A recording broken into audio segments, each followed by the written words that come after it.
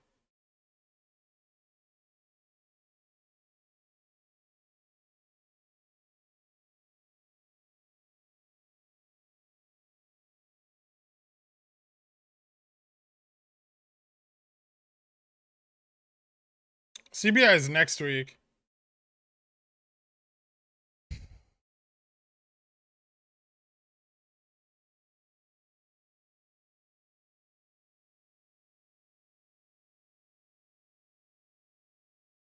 Well, we don't know if we crossed DN because we don't know what DN is today. But we're very close to delta neutral, I would say.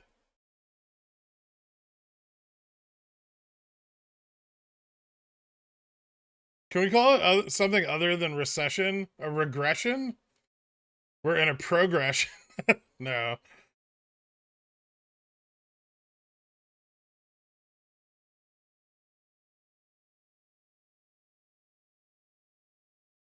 I mean, you know the gamble you're taking, Mike, Mr. No Money Bags, Fleming. It's you're taking a gamble. You're out of the money. I mean, you have enough theta, but you may end up with a loss, right? If things are volatile right now. Can you please expound on TQQ? TQQQ? What about it? Oh, I don't know what the Greeks are right now. PTs, 25 and 28. I cut my shorter dated calls already, my October 21sts, because I paid too much for them. They were a bad price. I still have my Novembers at 25 and 25 and 26, I think.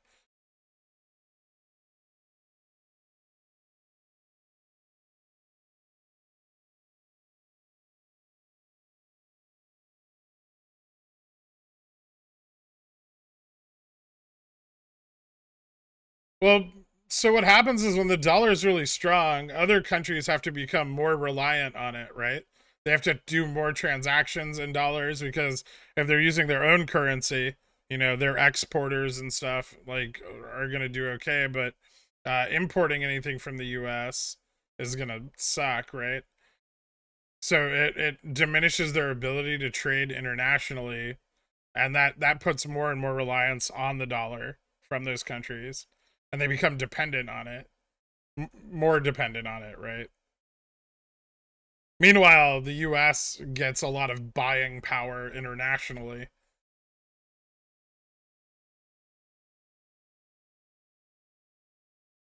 It's very, very advantageous for the US to have a strong dollar, especially if we start to bring more and more manufacturing back to the US, which we should do.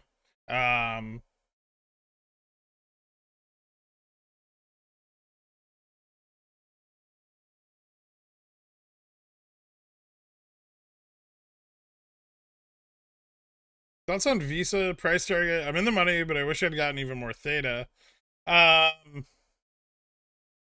So I assume you have like October 21s. I don't know if you do or not. What's my like October 20? I don't have any October 21s. So I don't really have a price target for it.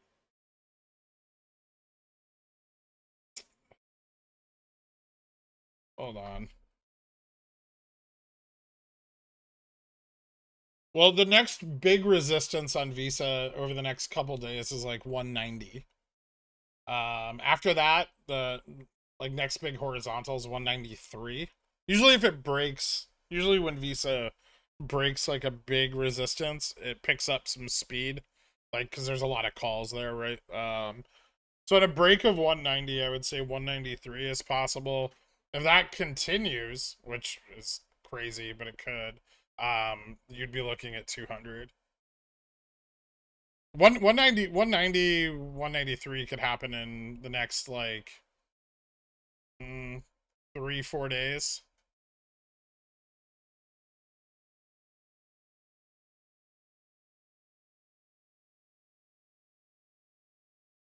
You talk about your water pick usage every morning and every night.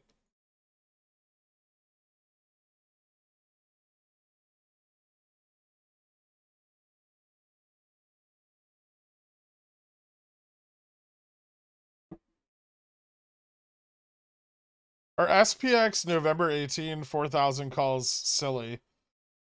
They're a bit much. Yeah, you're really pushing the boundaries of how far the market could run right now. I mean, they'll go up in value if the market goes up, but you'll have to sell them, right?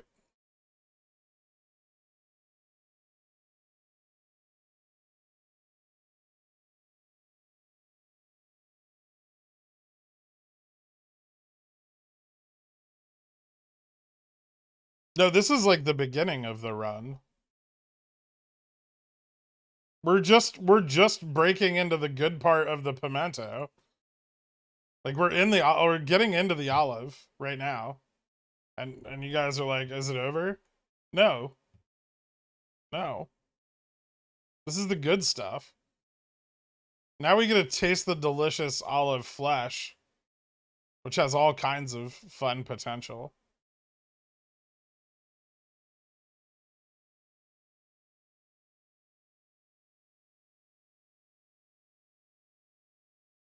What's an obscure product that you think everyone should own? Bidet.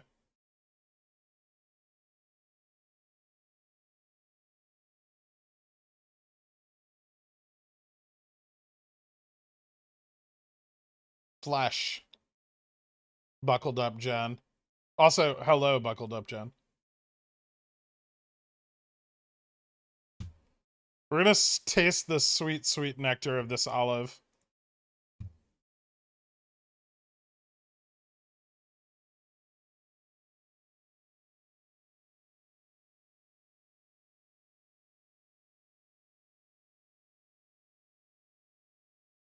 You know what, buckled up Jen? Thank you for being so much cooler than Stefan with his charts and his patterns. You just say hi, and that's awesome.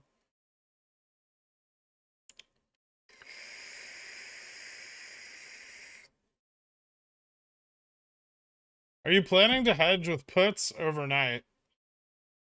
I am not.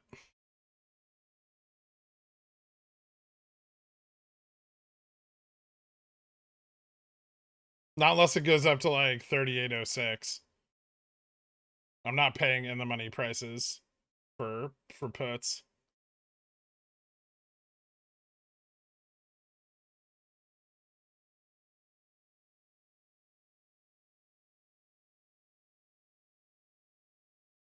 CPI data isn't tomorrow. Where do people get this shit from?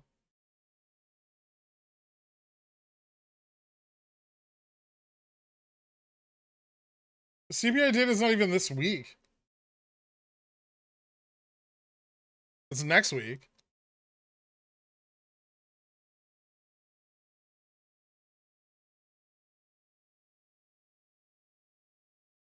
Tomorrow's just like a bunch of Fed speeches and what the jobless claims. Initial jobless claims for October. I think there's 3 of them total or 2 of them total. Oh yeah, I've cried. I've cried before. SPX 3850 end of week. That's possible.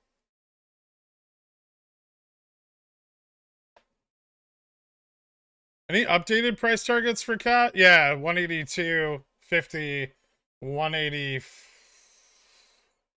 187, and like 191.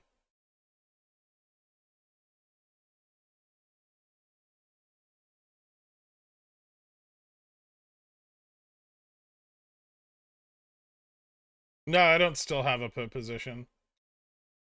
The puts I had last night, I sold this morning.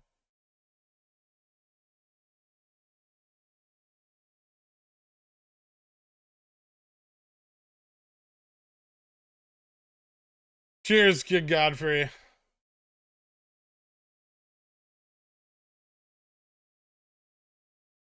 Where do you think AMD could go over the next few days? Not the next few days, but maybe break 70 by next week.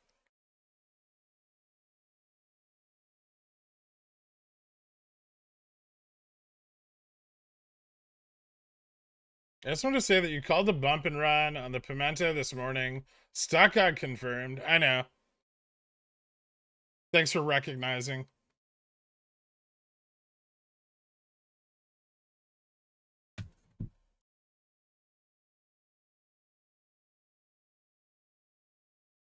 Why is the VIX so elevated still?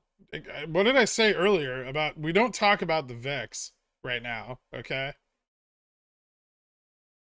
Shit's bearish as fuck. I don't want to think about it.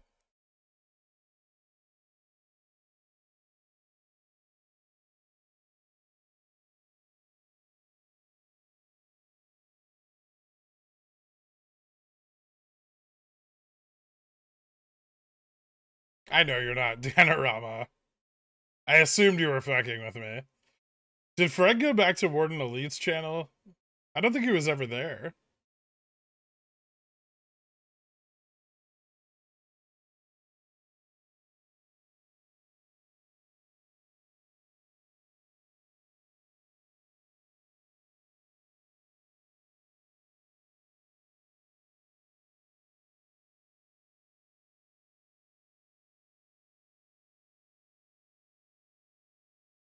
I'm calling it Cat 185 tomorrow. Thanks for calling it right after me. Appreciate that. Reinforcement's always good.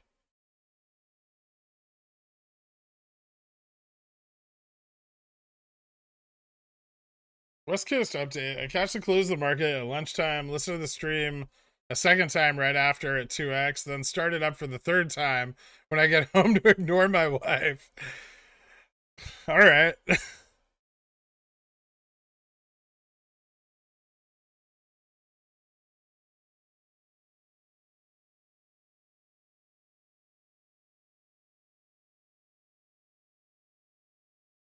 I haven't bought VXX in months because it's a piece of shit. I've just been, all my positions are on like VIX right now. I have some on UVXY, but it's not doing anything.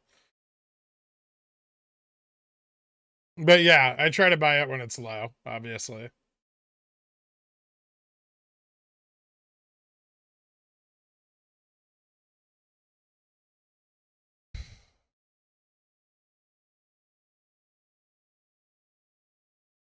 Yeah, that's, yeah.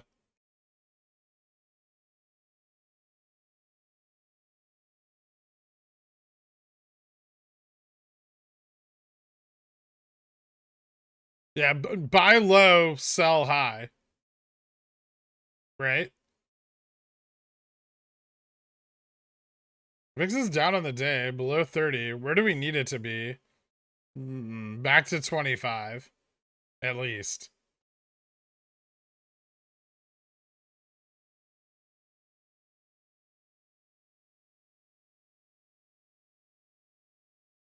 Can one not really trade 0 DTE on Fidelity? Yeah.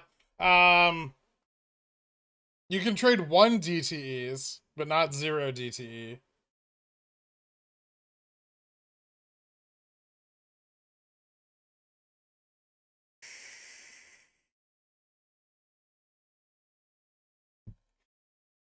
Now you're learning, Pong.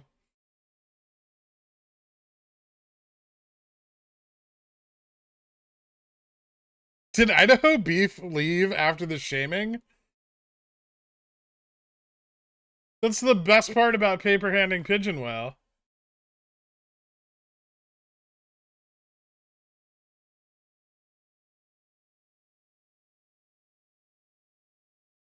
It looks like the puts for 1021 have mostly closed today. Dropped from 500k open positions to 185. Not a lot of volume coming in yet to reposition. That's what it looks like anyway. Yeah, more volume will come in later, right? More likely tomorrow and the next day, as that's when like the market makers deleverage. Some of it's intraday, but it'll be more after during the T+2 period.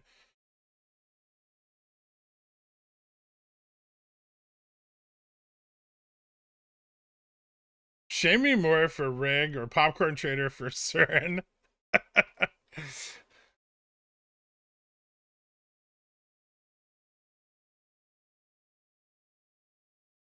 I only bought Rig once and it was phenomenal. It went to like $7, and I didn't buy nearly enough of it. Do you ever leave your in-the-money SPX positions open to cash settle? You can.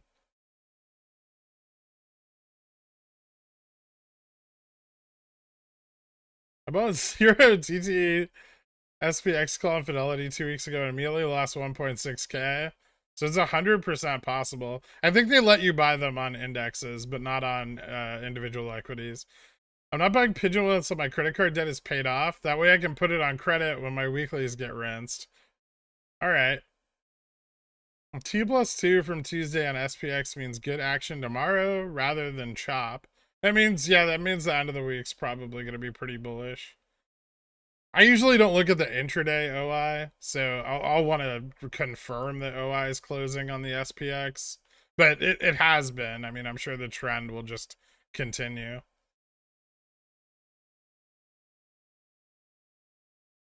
No, there isn't. I'll work on getting something set up with a firm for Pigeonwheel memberships. I'll see what I can figure out.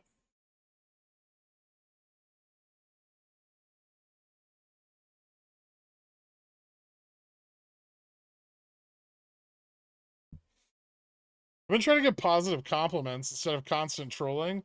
I find you to be a true abracadabrant. You are quite a financial pippin and a true cowfine. Oh, thank you so much, Bob Lewis.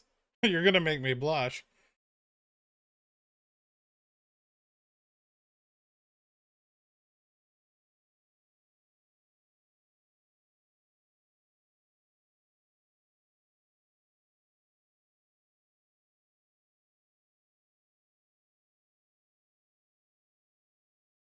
Do you think there's a chance AMD gets to 70 this week? No. I wouldn't bet on it. It could, but I wouldn't bet on it. I'd much rather have some time.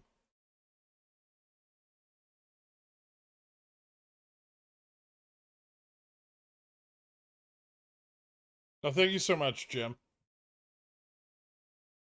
I'd have to see your wife before I could tell you how honored I'd be, but I appreciate the sentiment.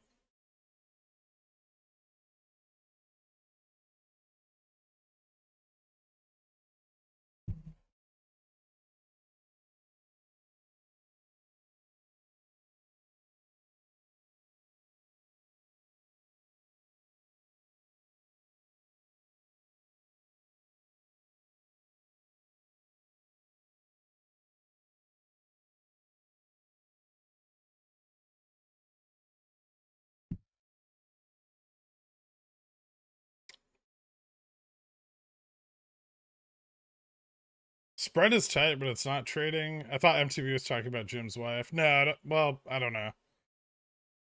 I'm new to investing. I can't figure out how I can put calls and call puts.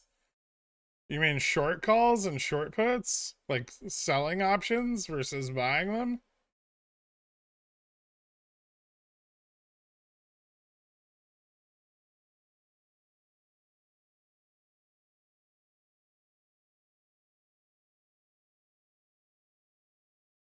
Cat does like to do gappies overnight. It's got a volatile after hour period.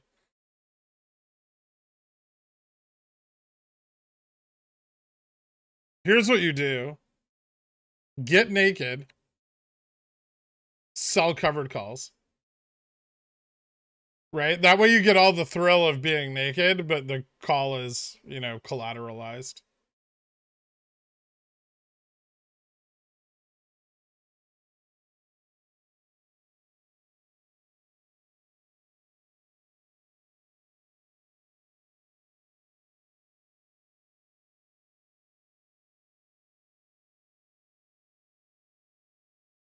Do you think most of your success is from experience or reading TA of the FMs? What's that an abbreviation for? What word didn't you choose to spell out?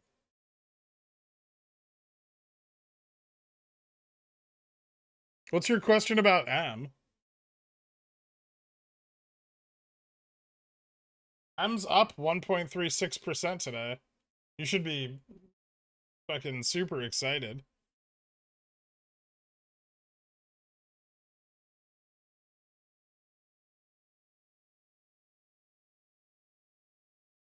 TA of the financial markets. Oh, the book? My success is because I have a giant brain. And I'm really good looking. Also have a lot of money to leverage when I fuck up. TA really has not a lot to do with it. I mean, I work hard and lots of experience. I'm a mythical market fairy. Okay.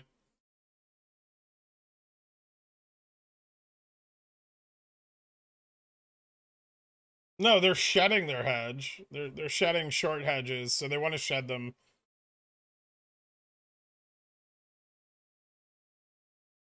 They just do it immediately. They don't care. They're delta neutral, right? So the price it's at is the price they shed it at. My question is, I have 18C for October 21. Would you wait or roll? I'm at about break even, and I don't want to have value destroyed with theta decay due to be close to expiry. Yeah, so I would probably... You can probably wait like a little bit, see if you can hit break even, and then roll. Or I guess you could roll a little before. It's up to you. If you're rolling, it doesn't matter, right? Because the option you'd be rolling into is going to be priced based off the current price. So unless like IV is elevated, then just it doesn't matter.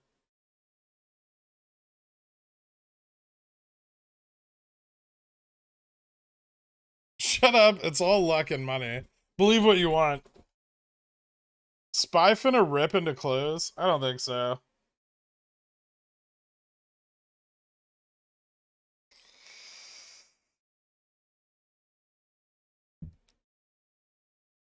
Yeah, why would you sell something that's up? When you have positions that are up, you get more margin. Silly.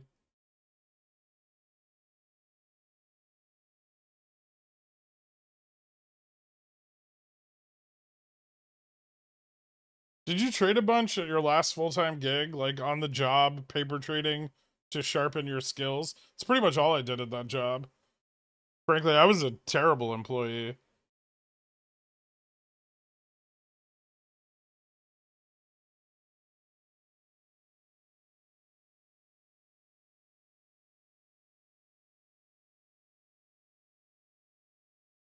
Oh, I don't know how I'm so good. Oh, did I mention I spend 21 hours a day tracking market information? It's more like 20. I usually get 4 hours of sleep. You guys, I don't think anybody understands how much time I spend, like really understands how much time I spend poring over market data. It consumes almost all of my life. And for those of you that say I need a vacation, you're wrong. I love every fucking second of it. Waking up to the opening bell of the market is like Christmas every fucking day.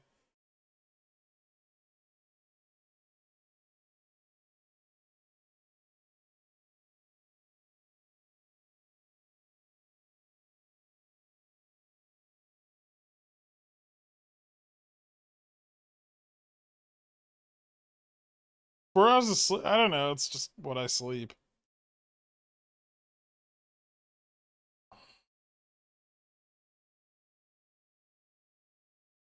I would say having a lot of money makes it much easier to make more. The catch is it's harder to maintain that much capital. Few big mistakes and you're toast. Yeah, I agree. You're correct. It's much harder to manage the bigger it gets.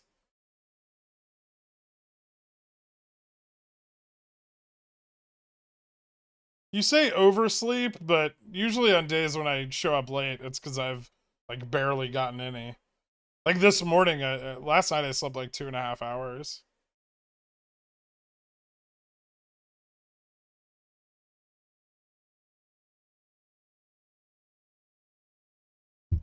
Nope, I felt that way even before I had the money. No, I don't have a fucking Bloomberg terminal. It's a waste of money.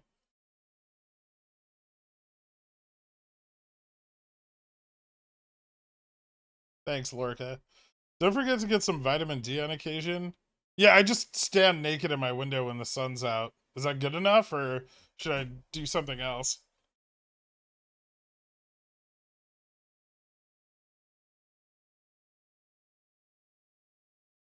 You wake up natural too? No alarms? Yeah, usually.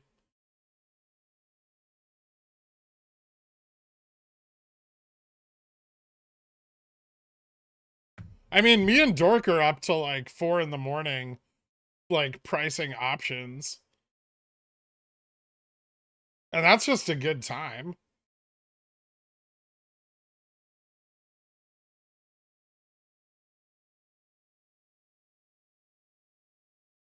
Do you fear that taking time away will dull your skills, or you'll have a gap of information that you need? This is how I feel in my sports career. No, but it does. I've taken time away before, and you absolutely do end up playing catch up a little bit. And it's not anything overwhelming. It's not that hard to catch up on events or stay on top of them while you're doing something else. But now that we've entered the good part of the olive, how long does that last? Probably till the CPI data comes out.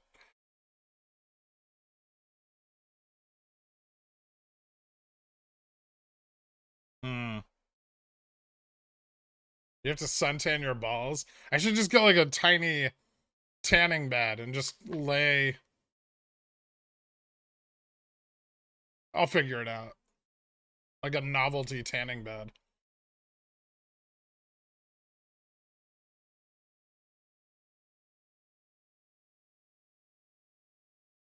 I'm not having any kids.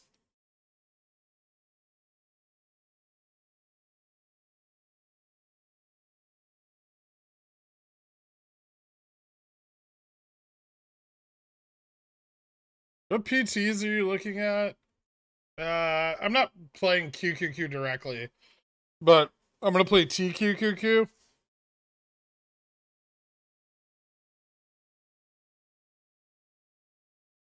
Well, not going to. I'm gonna buy more. I already have some, but I'm targeting 25 to 28.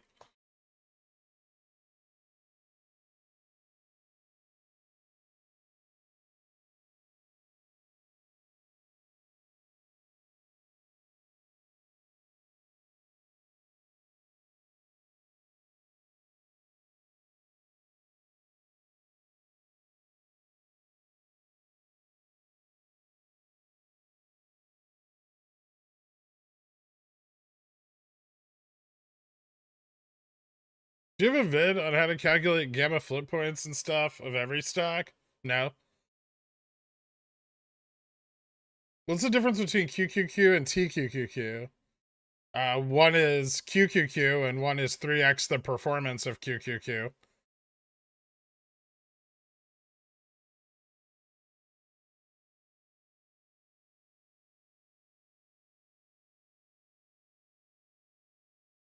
Yeah, I'm not spending a lot of time overly concerned about maintaining consistent solar radiation exposure, Stefan. CPI data coming out next Friday, October 13th. Thank you. I don't think it's Friday, is it? Thursday? Next Thursday, October 13th. It's not a Friday the 13th in the middle of a bear rally. Otherwise, we'd be getting a lot more suspicious people in here.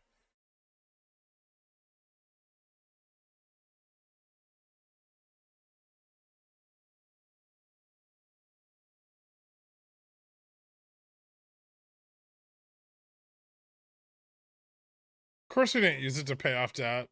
Fuck our debt. That's why we have missiles. We don't care about our debt. Think about it this way, right? You're like a debt collector, and the guy you're calling is a cartel hitman. Are you gonna go knock on his door?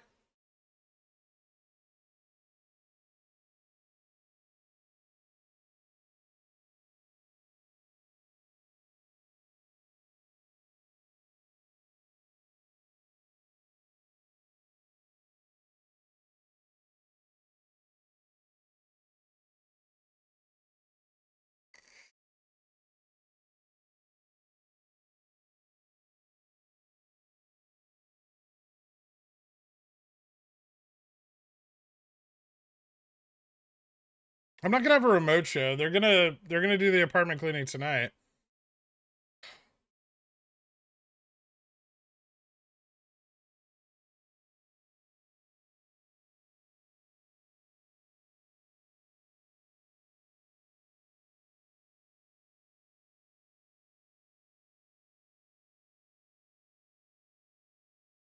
Or like the guy you're calling is the cartel. Yeah.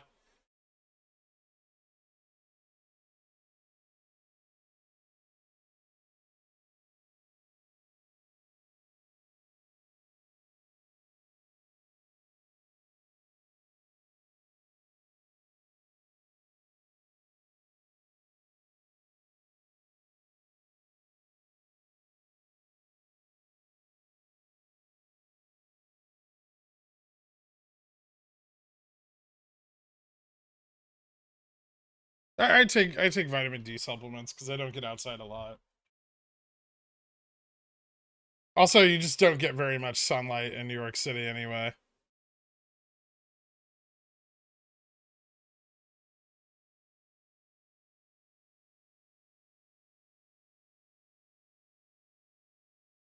It's like everyone forgets that we're in a bear market at the peak of the day.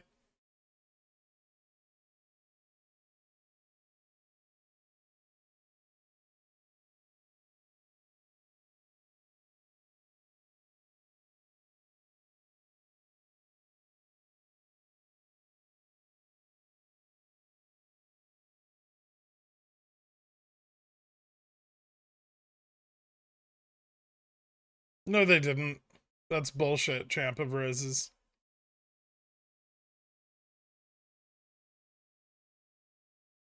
I don't buy it.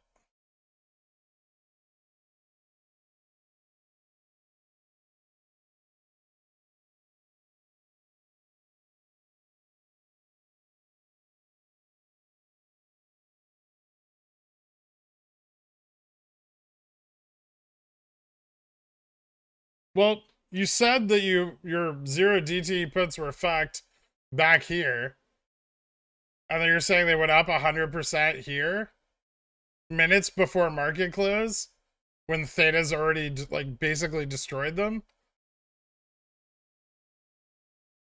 Now they could be.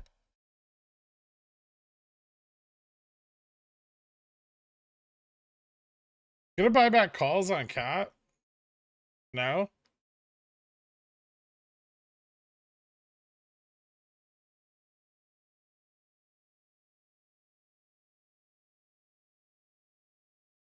They went up 100% from 0 to 1 penny. I mean, they could have been at the money, but still not 100% gain.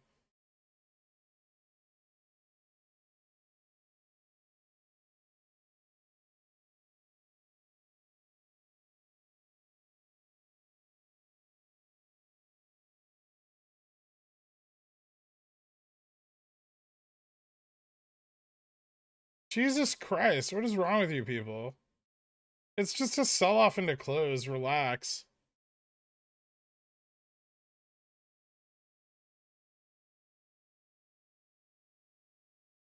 Yeah, Stefan, I've seen the content that you grab off the internet, and I don't think I'm going to follow through with any research into that. Thanks, though.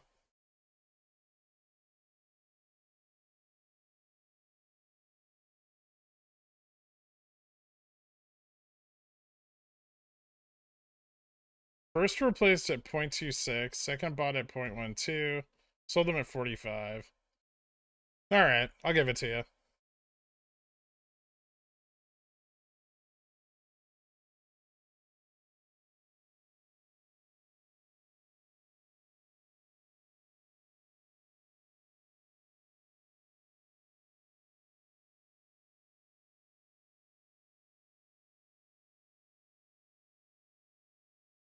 Oh no, Cat's hitting VWAP. It's fine, relax.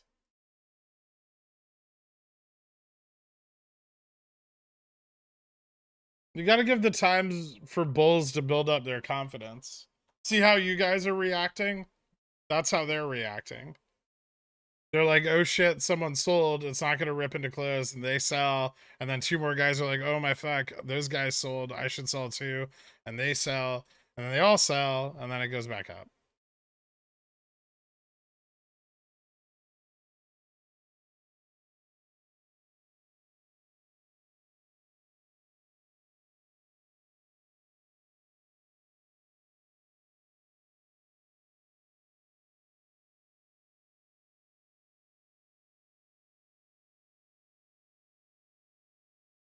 November 18, 3800C. You're only up 5% on those?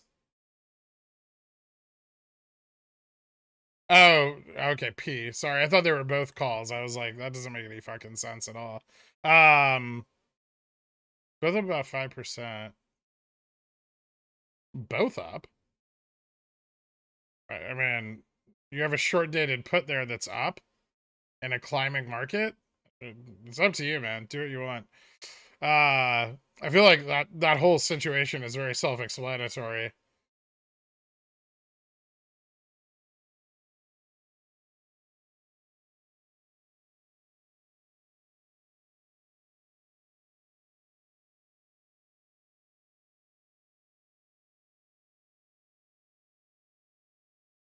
I don't know about 384, but maybe 382. 384 would be kind of crazy.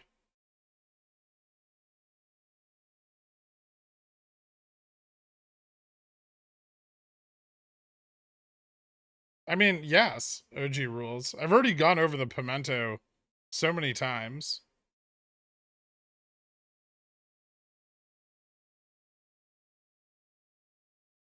Yeah, we fell back into the orange range on the pimento, but it's okay. We will taste the olive.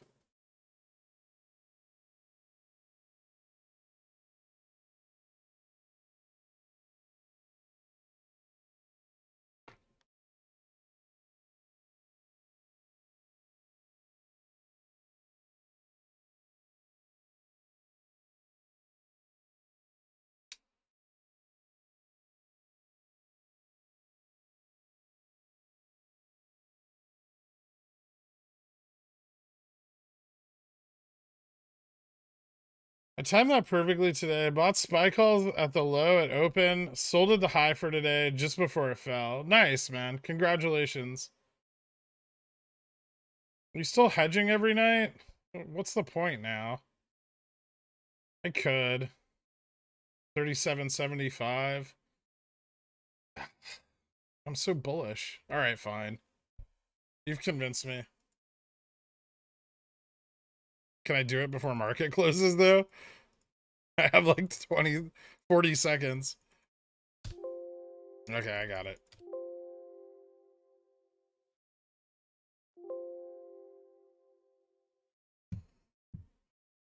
Unfun.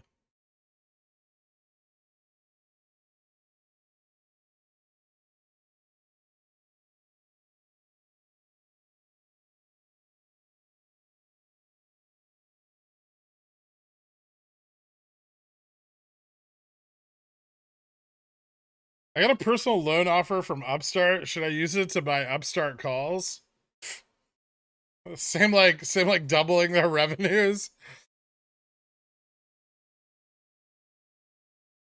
You're gonna do that, and they're gonna dilute their stock.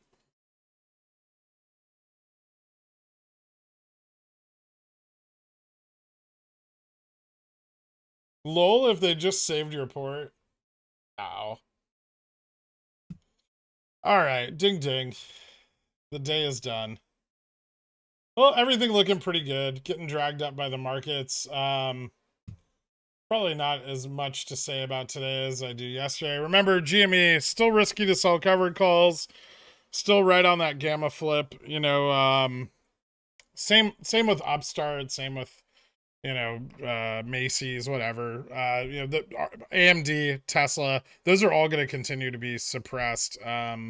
As you know, they want volatility to remain relatively low on all of those stocks. But you know, with the market continuing to provide upside pressure, that's really good as we move into like the ETF FTD period, where we may see some of that suppression pull back. The ETF FTD period begins officially tomorrow.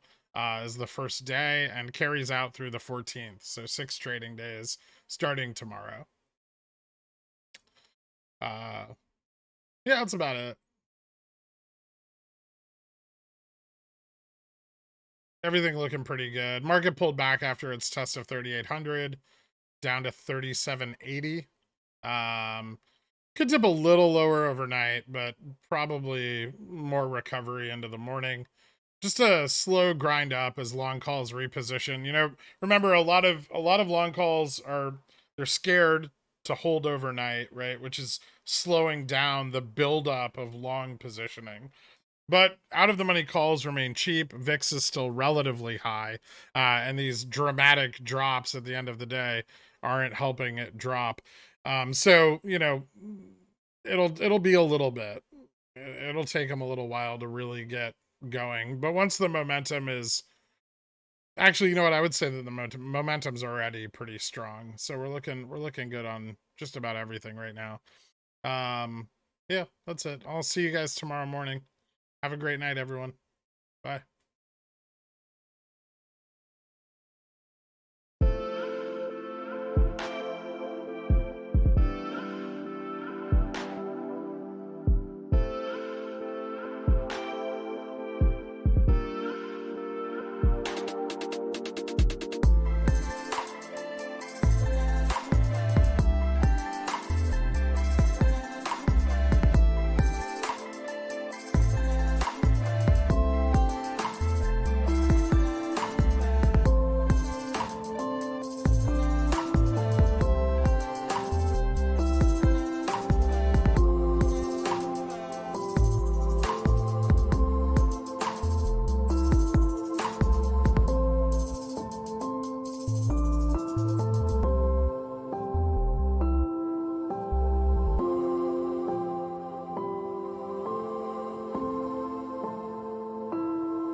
Kenny's Mayonnaise is a proud sponsor of Pickle Financial, so when you get a hankering for some creamy, delicious mayo after a long night of snorting, sweating, and pacing, grab some Kenny's.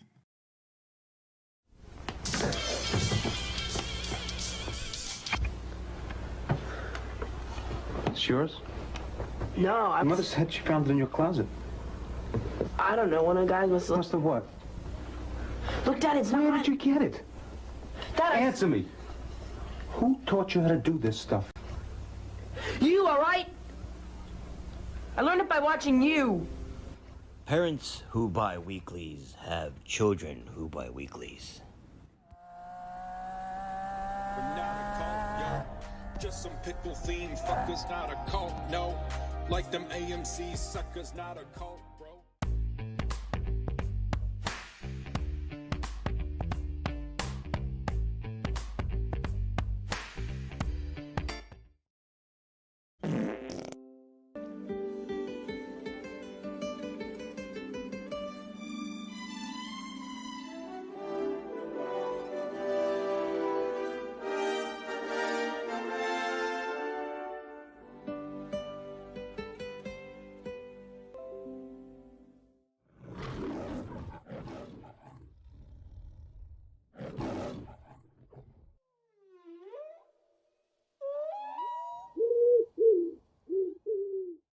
Rico!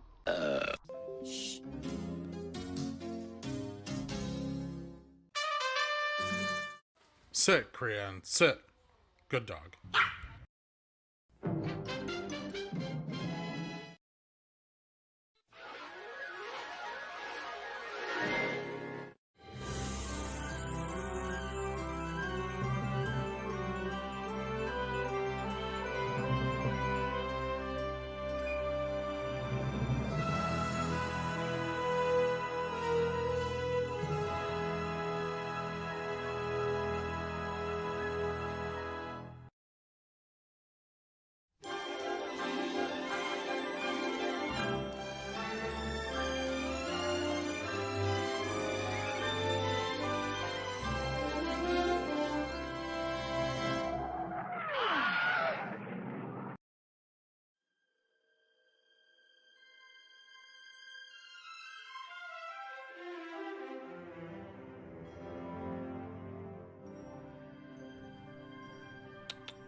Hydrate! Hydrate!